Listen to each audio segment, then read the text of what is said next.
Some children did not lose their childhood in one big moment. They lost it slowly.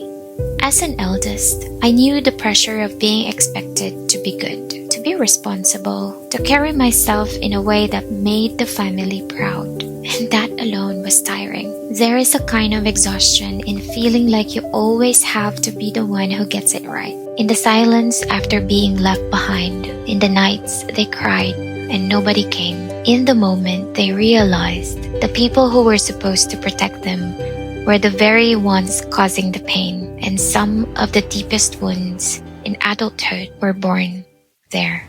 Welcome to Built with Grace, the podcast for faith-driven entrepreneurs who want to build a business, pursue their passion, and stay aligned with what matters most. I'm Alani Jen Kimenales, founder of Scale Up BA, and here we talk about faith, family, business, purpose, and building without burnout.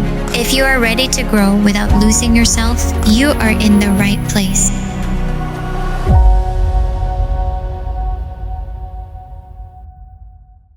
I want to talk about the children left behind, the children abandoned, the children deliberately hurt, the children who watched their parents choose their own happiness, their own freedom, their own pleasure, while forgetting the little hearts that were depending on them.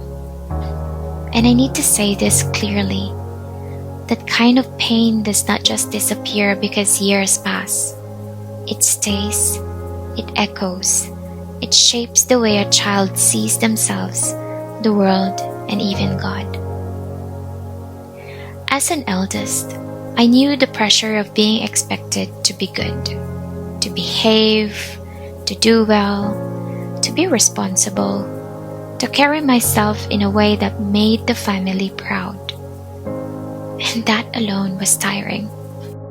There is a kind of exhaustion in feeling like you always have to be the one who gets it right, the one who knows better, the one who cannot mess up because people expect more from you. And that was heavy.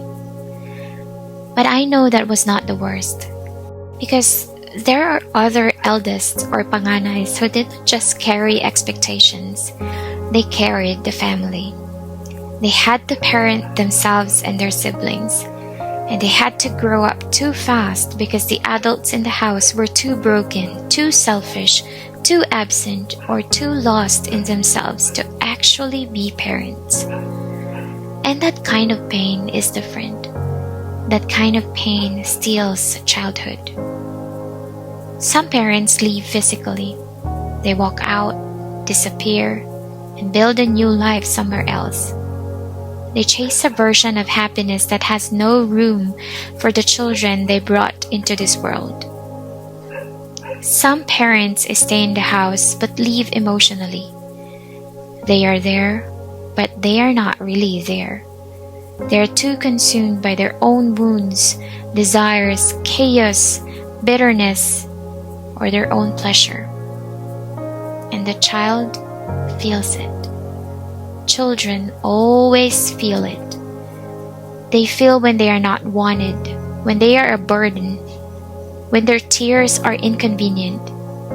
They feel when the parent chooses someone else, something else, or themselves over them again and again.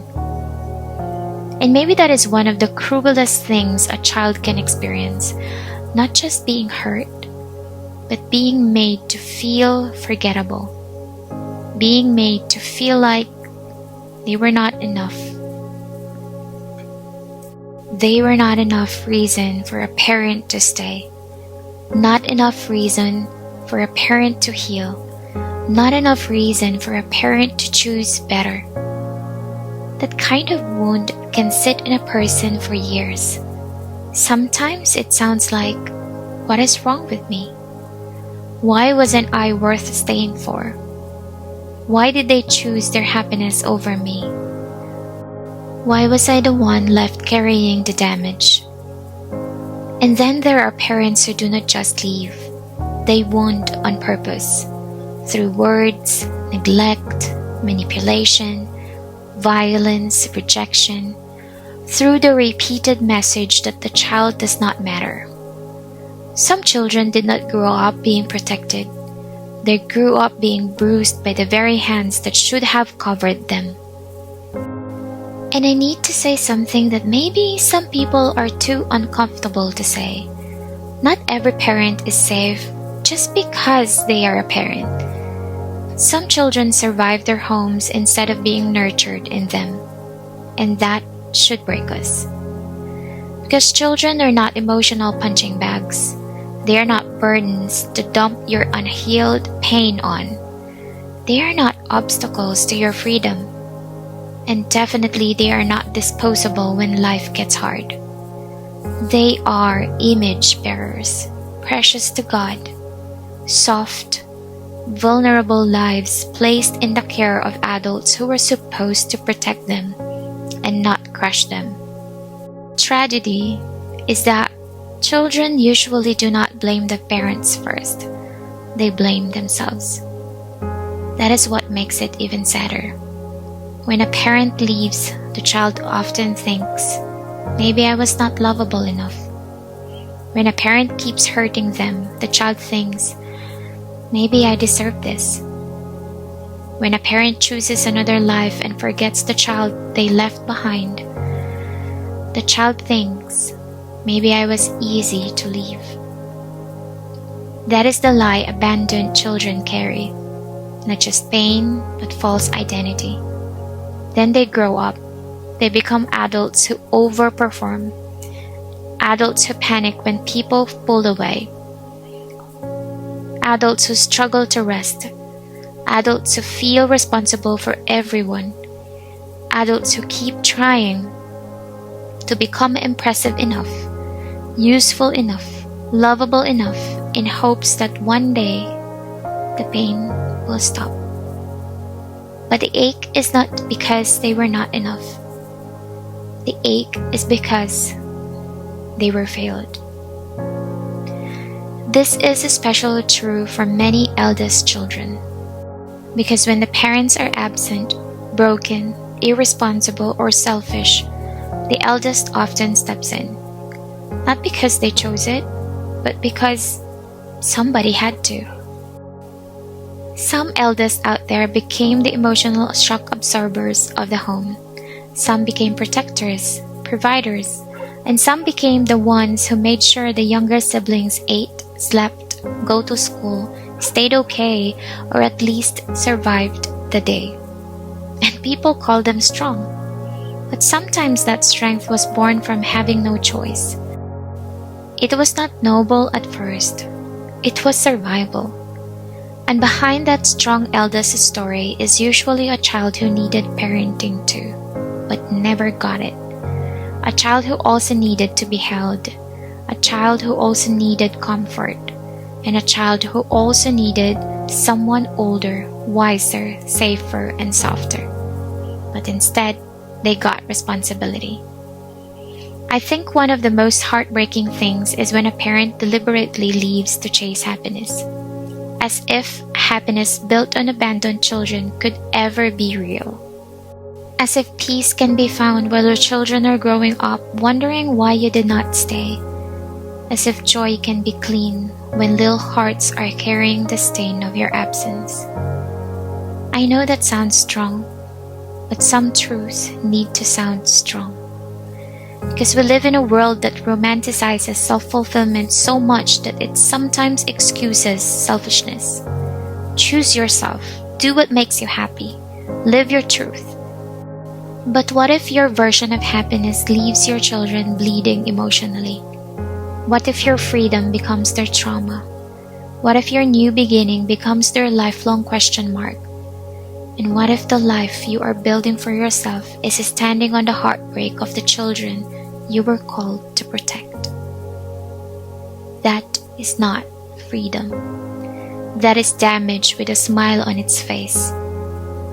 So to the child, or now the adult who was left behind, I want to speak to you for a moment.